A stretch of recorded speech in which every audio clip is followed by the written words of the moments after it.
adorable girls and the grandmother of 4 adorable children, one on the way. And my girls and I grew up together cooking. They all had their presentation day to cook, and it consisted of baked chicken, mashed potatoes, I believe, and string beans. But today we're going to make some fried chicken. So I hope everybody has all their supplies. And if you don't, you can make it another time. There is a recipe out there for everybody. Chicken ready. Again. So if you have any questions, please feel free to chat in the chat box, and we'll address it as we move along. So I'll hand it over to you, Mama T. And I do want to welcome your family that has joined us today, your sisters, your children. And so I want to thank them for also joining. I think we'll talk a little bit about your family history and where soul food comes from and fried chicken. So I'll hand it over to you. Okay, so I'm only going to make a little bit of chicken because I now have a two-person household. Before it used to be what, 5, and growing up it was 6. So I'm not going to have as much chicken to make. But anyway, I have a couple of pieces here, and I just have legs and thighs. So I'm going to set that aside. Now, the first thing we have to do, because we have to cook, is I have a cauldron here. This is my black cauldron that I make my fried chicken in. It's cast iron, and it's oiled inside so it preserves, it won't rust. But the first thing we do is I have a stick of butter here, and we have to melt the fat to do the cooking. So everybody open up your stick of butter and throw it in your pot if you have it. Okay. There you go. The next thing I have, this is a favorite of a lot of us. I have to tell you a little story about Crisco. Crisco is fat that is solidified. And back in the day, when my mother was cooking, we would have an extra Crisco pan to put our old grease in and sometimes reuse it. So, but I don't do that anymore. After I finish, I throw it away. So I have a wooden spoon here. What I do is I'm just going to take really large spoonfuls of Crisco and put it in my cauldron. So this is going to be my fat. I know it looks very unhealthy, and it is, I have to tell you. So if you don't have Crisco, many of us are actually calling from abroad and don't have access to American Crisco. Can we double up on the butter? You can double up on the butter, but I tell you, you're going to double up on your pounds. And so did you say you were using lard? No, I said butter. Oh, wait a minute. So you're just using butter for your fat? Yeah, I'm saying for those of us that don't have access to Crisco, and if you don't have shortening, do you double up on the butter or vegetable oil? What do you recommend? No, you can mix it with, Anita and I talked about this earlier, a vegetable oil or a canola oil, but not olive oil. Olive oil tends to give it too much of a bitter flavor. So you can use that. So you see what that looks like. Very healthy, right? How much are you putting in the pot, would you say? It depends on your pot. So my pot, I put 3 large teaspoons in a wooden spoon and a stick of butter. So my goal is to at least make it half full of hot lard or hot fat when I cook. Half full. Wow. Half full, because I want to deep fry my chicken. Oh my goodness. So you take this and go ahead and put it on a flame. You can put it on a medium to high flame. Okay. So we're now putting it on the stove. Yeah, we're going to let that melt down. And now it's time for the goodness. I don't think I have enough oil. Make 1 piece of chicken. I don't know if Kojo will like that. Okay, now I have another little container and I have measuring spoons. Before, what we would do back in the day, my mother, we would just take this and sprinkle it over our chicken. But now I make what I call my rub. And so I have different salts. This is a salt. I'm not going to use this, but this is another salt. They're seasonal, but it's a seasoned salt. So it has a variety of different seasonings in it. But you have to remember that if you look at any of your seasonings, the first ingredient is salt. You have to be careful. You don't want to use a lot of it. So I'm using a teaspoon of my seasoned salt. Then I have a garlic powder.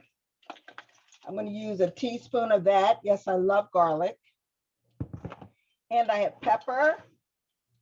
Now, pepper, I'm only going to use a half teaspoon of pepper because pepper can get very hot and some people don't like it. If you are from the South, you like it spicy, so you'll use pepper. Now, something in Baltimore, we have Obey seasoning. You put it on everything. So I'm going to put in a half a teaspoon of this because this is the main ingredient is salt. So I'm going to put that in there too. I have some paprika that wasn't on it, but this paprika it gives it like sort of a smoky flavor, and that's about a half a teaspoon of that. Garlic, I have onion powder, and this I'm going to put up a half a teaspoon of onion powder because I don't want it to be too oniony, garlicky. You know, we have bad breath when that happens. And then I'm going to put in a half a teaspoon of dried oregano. And then a little salt. So the little salt, I'm only going to put in a quarter teaspoon of little salt because I don't want my chicken too salty. So this is what I have. This is my rub. And what I'm going to do is I'm going to mix it around. One thing that we like to do is, you know, put the love in it. So I'm going to only use my fingers for this. So I've made a rub for my chicken. The next thing, now some people do this. I don't normally do this, but my daughter says it becomes extra crispy, Anita. So I'm going to make an egg wash. So egg wash is egg and a little bit of water. I'll be right back. Oh my goodness, my internet cut out, but I'm back and I completely missed the last few steps. I have my butter melting, and I think, yeah. What was your next step? So the next step was taking all of your seasonings and you mix them. I'll give you the measurements a little later, but I did it as I went. And so we made a rub and we mixed it up with our fingers. So that's our love in it. And now I'm down to the egg wash. So this egg wash is nothing but an egg and water. You can use egg whites. Normally I use only egg whites if I do this because I'm allergic to the egg yolk. Yeah. Yep. Yes. Can you move a little bit over because we actually can't see what you're doing? You're over your camera. Yeah, there you go. Right. Okay, yep, I'll stand this way. All right, so that's my egg wash. Now, I took a look at my fat. It's really heating up. It looks good. This is my chicken. So I told you I'm only in a 2-person household now. I shouldn't say 2 because I do have a dog, but she only gets the leftovers. So I have the egg wash. What I'm going to do is just brush the egg wash over my chicken. All right, I'm trying to, there we go. So this is going to help. This is going to help bind my seasonings to it. It's also going to help bind the what do you call it? The flour to it. Now, because was it just egg whites or the whole egg? I use the whole egg, but you can just use egg whites. Normally I use just egg whites. This actually is for my partner, Mark. He's going to eat all 4 pieces. He can do egg. Later on, I'll make my egg whites. So I'm going to put on a glove because I don't like touching it. And this is something we didn't do before, and thank goodness I have these because these are my COVID gloves. Tina. Yeah. Have we already rubbed the chicken with the rub, or are we putting the wash on first? I'm sorry. I was trying to get my stuff and I lost where I was. Yeah, we're putting a wash on first. Okay. Oh, I just put my seasoning on. Good Yeah, question. so I'm going to turn all of my chicken over and I'm going to do the other side with my wash. And what if I don't have a brush? You can just take your hands with your love and rub What it if you on. put the seasoning on first? Should you wash it off and then, or does it matter the order? Oh, no, it doesn't matter the order. It's all going to be in there. Okay. So that's all I'm going to do with the egg wash. Now I'm going to season it. So this is a liberal seasoning. I'm going to season both sides. This is my rub. And people, if you want to taste your rub before you put it in, get a wet spoon, dip it in, and then taste it. So that's what your chicken is going to taste like. You're going to turn it over and you're going to do both sides because you want to season well. This time, I'm not going to dip my finger in it because I have all that egg in it. Ooh. Mama T, did you put the whole egg wash in there or just some of it? Some of it. I brushed it in, just some of it. Okay. Don't need the whole egg wash. The rest of the egg wash is going to be for, I can cook it for my dog. So if you look, now if you look at my chicken, it's well seasoned. And I make sure I get it on both sides. Now this is the fun part because now we have to get that breading on there. I have some flour. I know my mama will remember this. I have a bag, just a paper bag. You can use a plastic bag. I'm gonna take that glove off for now. I'm just gonna put in like a cup of flour. It could be unbleached flour, wheat flour, whatever kind you have. Not sure how almond flour, coconut flour is going to stick to it, but I tried to make pancakes with it one time, didn't work very well for me. So I'm going to use flour. If you use coconut flour or almond flour, you have to add another like gluten-like agent like xanthan gum or something. Oh, okay. Thank you. Did not know that because I have tons of it up here in my cabinet. Yeah. Remember the spice that I made, that rub? I'm going to stick that in the bag, the rest of it. So that way my coating will have it. So you get to do a shake thing. Okay. Can I pause you? Wait a minute. I thought we were supposed to put the rub on the chicken. Now you're saying put the rub in the, I'm confused. You do both. You do both. So I need to make another batch of the rub. Oh, did you use all of your rub? On the Ooh, chicken? it's gonna be some good chicken, Nana. Did the same thing. Don't worry. I put it all in there too. Oh, I mean, another. Yeah. Save your rub. Save some of your rub for your flour. Okay. But it's okay if you don't put it in your flour. It's I put the rub on the chicken. It doesn't matter. It's either or, as long as it's well spiced, I think. Yep. I like to spice both. Some people not. So now I'm going to put my other glove on because I had two. Actually, I had three. I'm going to take my chicken now and stick it in the bag. This is the fun part. So I know my granddaughter Sophia is helping. And Sophia, how did the rub go? How are your spices? It went good? Sophia's a little chef, and she's been on these before. So I'm going to remove this, and I'm going to take this out of my way. All right, now I have my chicken in the bag, and to properly coat it, I'm going to move it around. Check it to make sure that it's coated. I saw egg here in Kenya, so I'm going to use Tupperware. Okay. Yeah, a lot of people here in the United States might not have bags anymore. They might be saving them. They're trying to do away with them. So this is what my chicken looks like. And now it's time for the fun part. We're going to cook it. So all of your chicken that you have in the bag with your hand, go ahead and stick it into your lard. It should be hot by now. Mine is. If you can hear that sizzling. And then what I do is I just put it in there, I cover it, and I turn it, I check it like every 15 minutes. So go ahead and get your chicken in the pot. All right, Eve, you can take over. Wait a minute. How high should what? the flame, how high should the flame be on the pot, on the, When to heat it medium to high,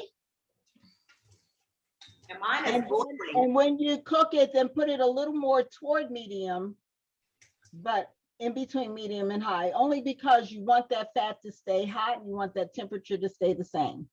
and how do we know when it's ready for the meat to go in it? When you say medium high, I'm a little behind y'all, so. Oh, it's okay. So if you stir that, I don't know if you still have your wooden spoon. If you stir that, you'll hear a sizzle. Well, it's sizzling already because that butter. There you go. It's ready. Everything melted in there. Yeah, okay, All right. thanks. Did someone say that it was boiling? Did someone Yes, say mine is boiling. that's mine- not good? That means your pot is too deep. Let me see your pot because Okay. you don't want to boil the chicken. You want to fry it. Okay, Right. you may actually have too much Fine, oil in but- there. Oh no, that looks like it's frying. Okay. Okay. But Clearly, I sometimes don't know what deep frying looks like. it can So- boil. So when you get your chicken in there, you'll see lots of bubbles. And you want to kind of spread your chicken out so that it's not really touching. Be very careful if you have a glove on so you don't melt. All my chicken is in. All my gloves go in my bag. My paper in my bag. And this is all garbage. Do not reuse your flour because you put raw chicken in there. I'll All be right, putting so- my chicken on my mother's china plates. Mom, see, I have your china. Yeah. And I do put a cover I on mine just to will keep know. everything in there, keep all that heat in there. But So you're sometimes the covering cover can boil the chicken, so be careful with the cover because sometimes you can lose crispiness if there's too much steam. Yes, So be careful with the covers. right, so out. you're right, Anita. And so with the covers, when I put my cover on, I really can't show you because that pot is way too hot for me to touch. I put it on, but I do lift it like every 15 minutes. And the last 15 minutes is completely off. So I'm using my metal tongs to move that chicken around to make sure that they're not touching. And if they're touching, it's okay. I just want to make sure it's fully submerged in that oil and that fat. So now it's 9:25 my time. So I'll check that in a few minutes. Mama T, I just want to say I want to give you an award. I think this is the fastest timing we've ever had to get all the ingredients in a pot. See, I told you I've been watching cooking shows. Yes. I actually You're doing a watched great one job, last Tina. night. I forgot my eggshell also goes in the garbage. Do not You're put doing a- eggshell in the dishwasher. You know when it's done, like, is it about brownness? Are you poking the chicken to make sure there's no blood coming out? Yeah, actually, I had to turn mine off, turn my heat down a little bit because it was really cooking fast. So I turned it down to medium. The black cauldron cast iron, it gets really, really hot. So depending on what you're cooking in, make sure that it's not cooking too fast because it will burn. Yeah. But how do you know when it's done, Mama T? How do you know when the inside is cooked? Submerged in all that oil. With my 2 small pieces, I did legs and thighs. It'll be ready. It will be completely cooked in 30 to 35 minutes. For the larger pieces, 45 minutes. So it's Like just your gonna breast. be hot. Wow. Yeah, because it's like anything. Everything is when you're cooking. If it's submerged in a temperature that's consistent, it's going to continue to cook. Yeah, because you don't want any raw chicken there. And So how you do want to make sure that it's cooked. And also, usually after it's finished, you might see part of it come off of the bone. And you can see that bone is brown, that marrow has turned brown. and the blood is cooked. So you'll know that that's done. But if it isn't done, definitely put it in the oven and finish it off. Can I ask one more question? Because I've only put a wing in, and then Uh-huh. of course that has skin and all the way around, but I'm doing wings and thighs. Mhm. Should you put skin down first or that other part down first? Like if you were doing a breast, should you put bone down or skin down? Because I know in grilling you do it differently. So I'm just wondering. I put bone down first because I want my chicken to be like really crispy on the top, and that's what's going to happen with all that oil on top first. And I do turn it, but at least it won't stick to the bottom of that Okay, pot. thank you. Thank you again. Yep. I think 35 minutes may be a long time. I think it's generally like 15 minutes. It could be in your pot. I know because I've been cooking a long time in this pot. Mine is 30 minutes. So I guess it also would be the consistent temperature and the pot that you're using.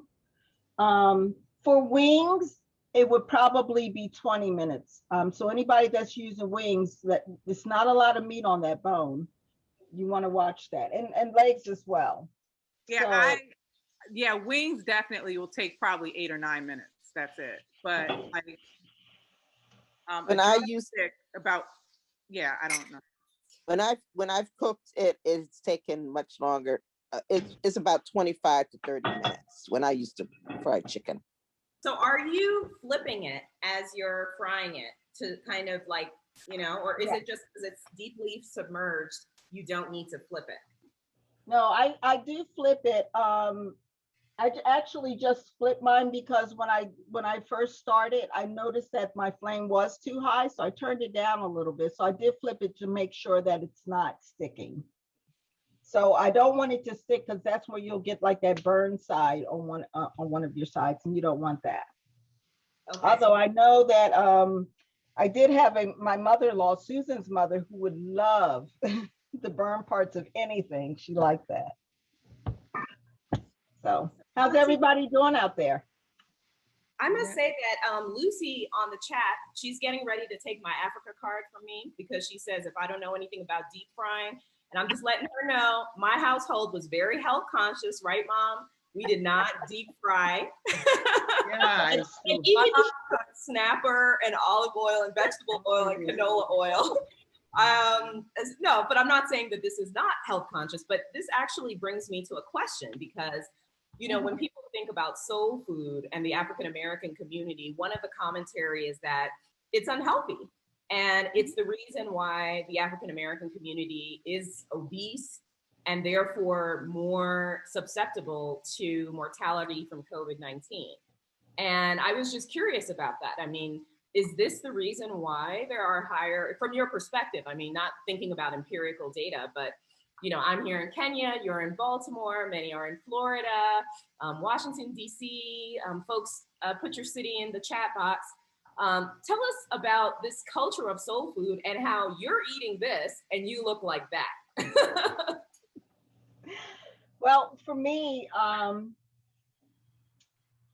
I did exercise when I was younger, but that is a reason why a lot of the African American community have comorbidities. It's because of the way that we eat, but you have to think about back when my mother lived in Mississippi, they ate what they had to eat. Yeah. So they got the lard, they had the pork, they had to make it taste good. They had the chitlins, they had to make it taste good.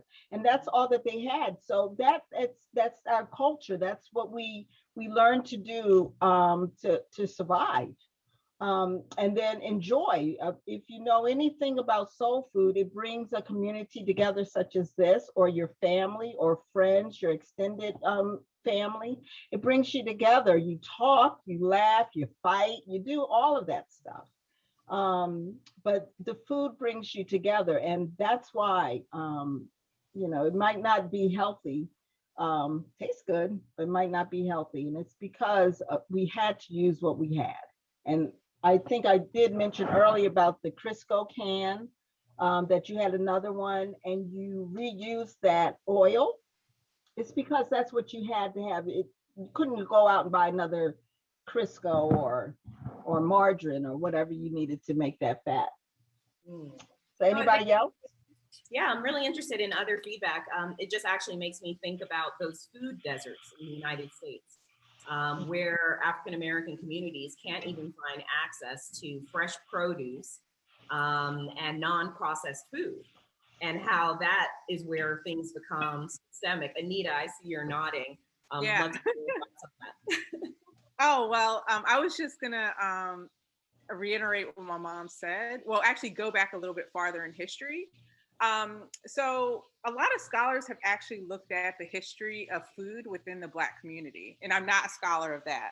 But one theory is that because people of African descent who were enslaved worked in positions on farms that took a lot of calories. I think there's some health experts here on the call who should probably talk about this more so than me, that we had to have a high calorie diet, our ancestors, right? In order to make it through the drudgery of working on a plantation. So the function of soul food is yes, it brings comfort, but it also historically played the practical purpose of providing a lot of calories for people to make it through the day. So now we use vegetable shortening, the Crisco, but it used to be lard, right? It used to be animal fats. And that also factors into what my mom said about the economic conditions on the plantation, where the enslaved Africans and Black people did not have access to high quality cuts of meat, even fresh fruits and vegetables to the same extent as the whites on the plantation. So, we had to make lemonade out of lemons. So there is a movement to repurpose soul food so they're healthier. And I know Evelyn has thought a lot about that within her own cooking, making substitutions, right? So I think, some people, like I have an Instapot now, my mom has an Instapot, and we actually air fry now, so we don't have to use all the oil.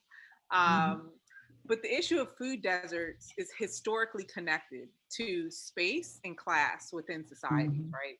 I think you told me, Evelyn, when we were in Kenya, that the wealthier areas tend to have more trees. Absolutely. The wealthier areas tend to be greener than the poorer areas, right? More lush. And we see the same dynamics here in the United States. But there are grassroots organizations working on this, which is a good sign. I see a comment here from Nana, who lives in Washington, D.C. in Southeast. Nana, if you want to chime in, she's Ghanaian American, and she's saying that, this is the case for her in Anacostia and in Southeast D.C. In terms of a food desert and not having access to high quality, newer grocery stores. But it's improving. And I think it's improving because Southeast DC and DC is gentrifying. And Nana, I'm just curious about that. Would you say that that's probably one of the driving forces as to why Washington, DC, South is now all of a sudden these traditionally historically African-American communities are attracting business from some of these really nice grocery stores that those communities didn't previously have access to? Yeah, so, and Anita said this about, class and socioeconomics sort of intersecting with, no, thank you, no. Go sit there. If you have one of your helpers, Miles or Willa, getting in there. Well, my helpers who are also eating their breakfast, and so just, just going back and forth. But yeah, she's looking at the chicken. Yes, I think it's definitely the gentrification piece, and I think this brings, it brings a lot of questions around access and equity. Obviously, I think we've been here. This is our 7th year, just passed, and the first 3 years was a totally different environment here in Anacostia.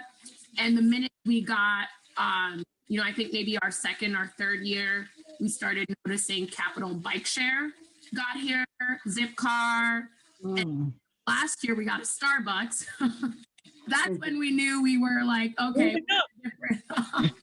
because when I went to college here, we did not go to, Anacostia is not like a hangout spot. Like people who came from Anacostia just pretended sometimes they didn't know my freshman year roommate, grew up in Anacostia. Her sister was in Anacostia, and she just said, y'all stay up in Georgetown. I'll come to you all there, and you guys don't come here. And it's totally changed. I think the grocery stores, obviously there are people who want to make, money and are making money off of that. Gentrification is very real. We've had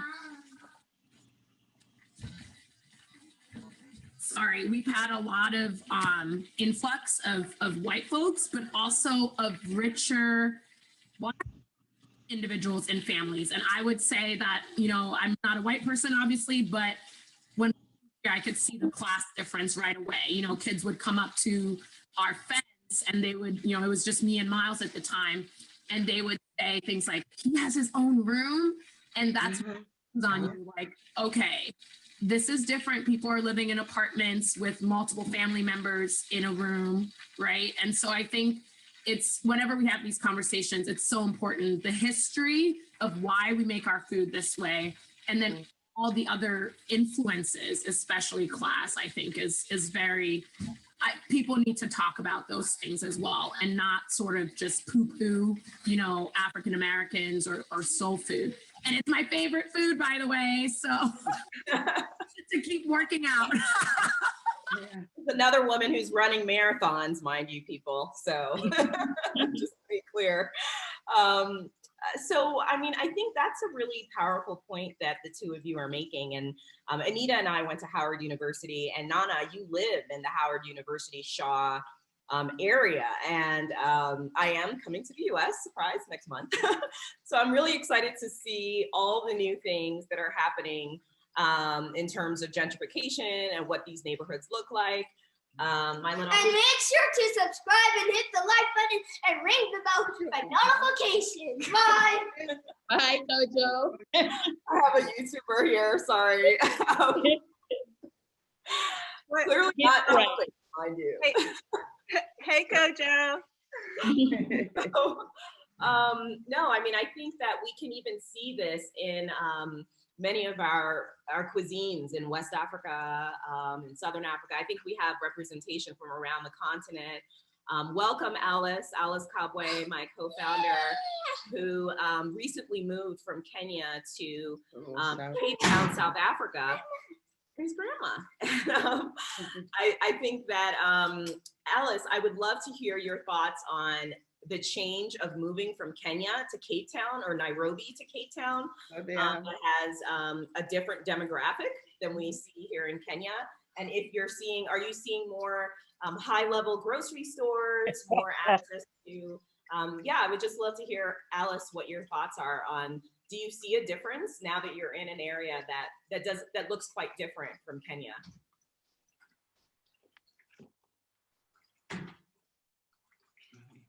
I'm gonna ask to unmute. I think she's on mute.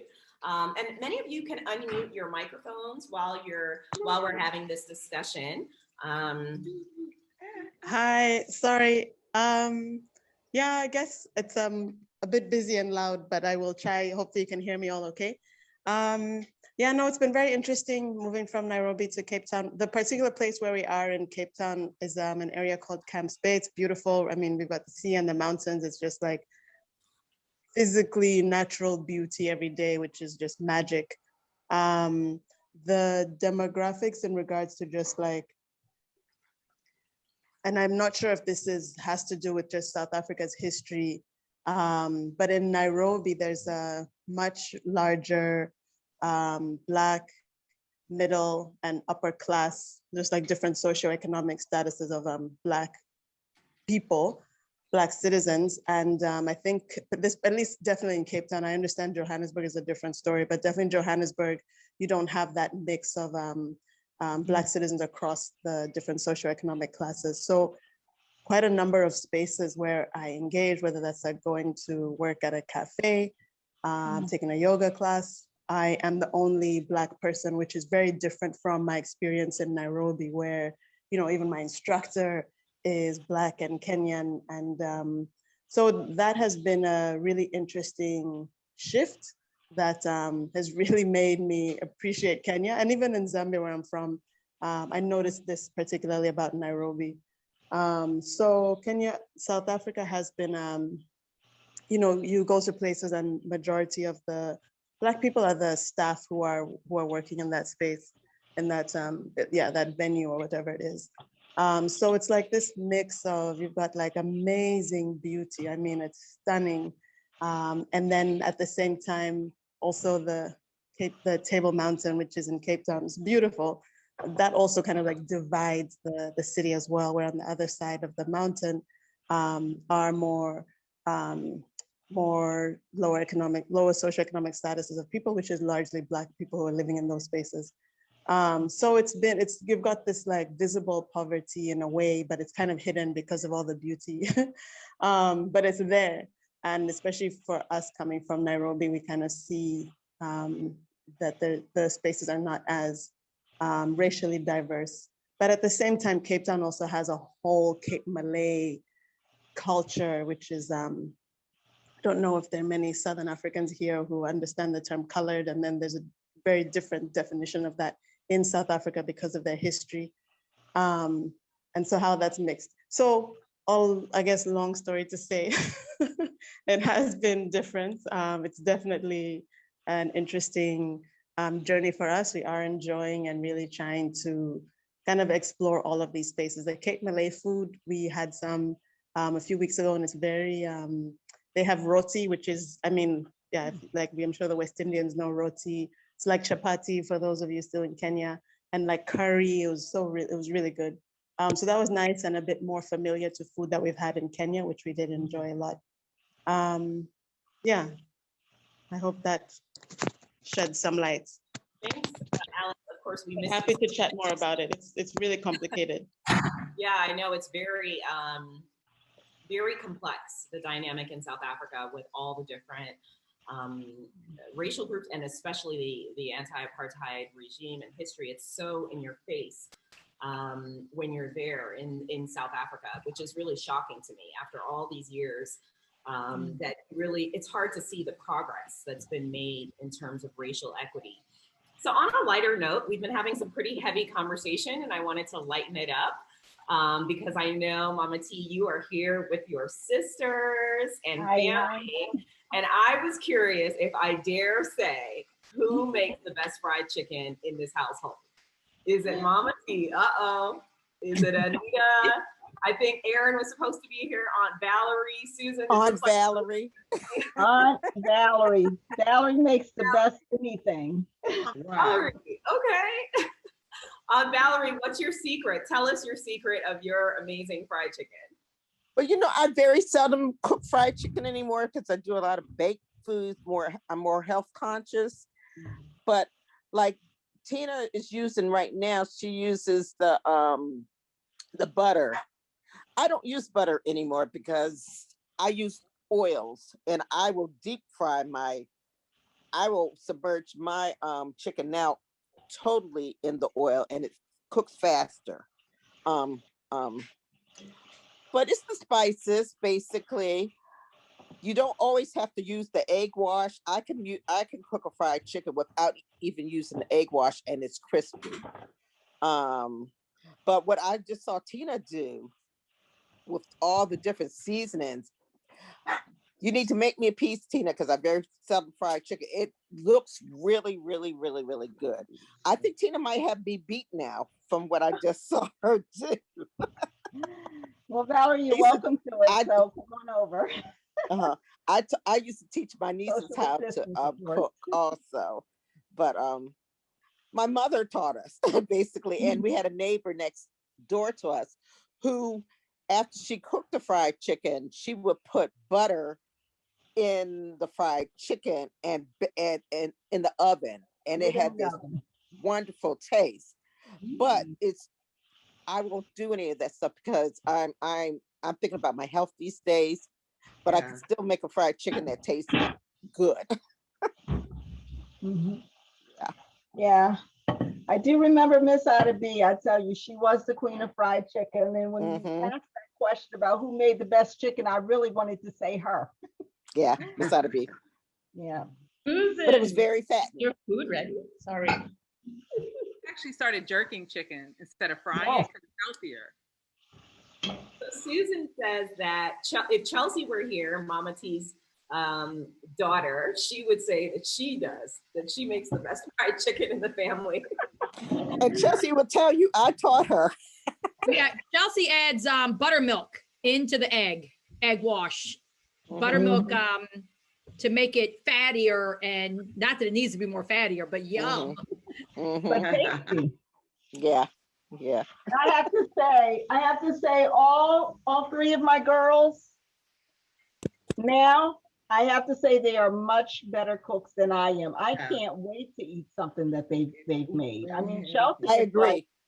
When she would do this pre-Thanksgiving dinner in August. And Thanksgiving in this country is in November. And we would all get together, and she would just make the most wonderful dishes. She started making what we call Chelsea berries. And that was just one of the things that she learned to make, that we showed her how to make, and she just took off with it with her own rendition of it. And everybody looks forward to Chelsea berries now. Hey, people, it's probably time for you to get your chicken out of the fat. Yeah, so, I've got my chicken here that I took out. Wow. Looks good. Hey. So someone asked, how do you know it's done? This chicken here bled a little, and you see that dark spot in it? Yeah. It's done. That's the cooked blood. Yeah, I'm seeing that blood come out. Yeah. So golden fried chicken. Beautiful. I'm gonna just pan your chicken really quickly. Let's see.